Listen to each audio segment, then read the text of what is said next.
आयशा और हमजा की नई नई शादी थी। शुरू के दिन शहद जैसे मीठे गुजरे। दोनों साथ में हंसते, खाना बनाते और रात गए तक मुस्तकबल के ख्वाब सोचते। लेकिन जो ही आयशा अपने ससुराल में मुकम्मल तरीके से रहने लगी, हालात बदलने लगे। हमजा की माँ और बहन यानी सास और नंद आयशा के साथ बहुत सर्द मेहरी से पेश आने लगे। वो आयशा को किसी काम में तारीफ नहीं देती थी। कभी बर्तन में मामूली निशान हो तो ताने, कभी चाय में चीनी कम हो जाए तो तंज। एक दिन नंद ने ऊंची आवाज में कहा, भाभी, आपको हमारे घर के तरीके तो आते नहीं, फिर क्यों इतना दिखावा करती हैं? आयशा दिल पर हाथ रखकर रह गई। उसने किसी से कुछ ना कहा, सिर्फ मुस्कुरा दी, लेकिन अंदर से टूट गई। रात को सब सो जाते तो आयशा खिड़की के पास बैठकर चांद को देखती। इसी चांद के नीचे उसने अपने मां बाप का घर छोड़ा था। इसी चांद के नीचे वो नए घर की मोहब्बत तलाश कर रही थी। हमजा ने कई बार महसूस किया कि आयशा की हंसी बदल गई है, लेकिन वो समझ नहीं पा रहा था कि असल मसला क्या है। एक दिन उसने आयशा को किचन में रोते देखा। आयशा, तुम मुझसे छुपा क्यों रही हो? आयशा ने आंसू साफ किए। मैं घर में इख्तिलाफ नहीं चाहती हमजा, मैं चाहती हूं कि सब खुश रहें। शायद मैं ही काफी नहीं हूं। इस जमले ने हमजा का दिल हिला दिया। अगले दिन बड़ा वाकया हुआ। नंद ने एक प्लेट तोड़ दी और इल्जाम आयशा पर लगा दिया।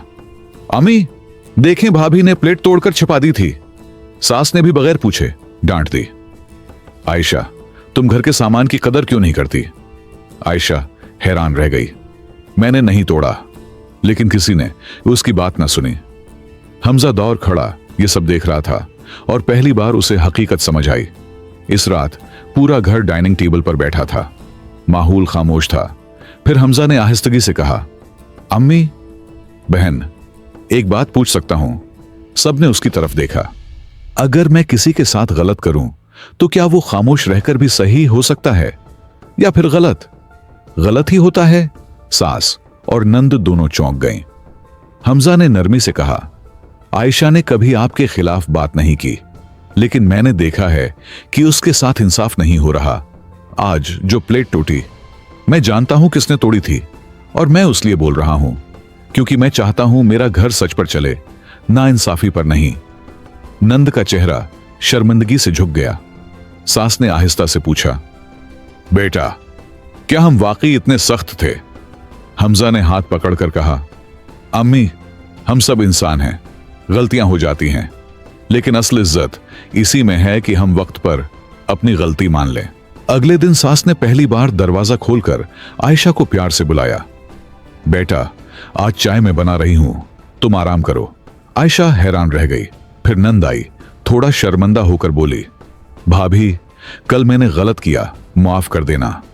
आयशा के चेहरे पर पहली बार पुरस्कौन मुस्कुराहट आई। घर तो तब बनता है जब सब एक दूसरे की गलतियां माफ कर दें।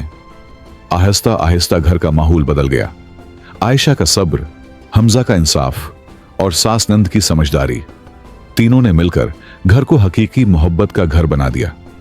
घर औरत के सब्र से बनता है, लेकिन घर का इंसाफ मर्द के किरदार से कायम रहता है। और जब घर वाले अपनी गलतियां मान लें तो नफरतें नहीं, बरकतें पैदा होती हैं।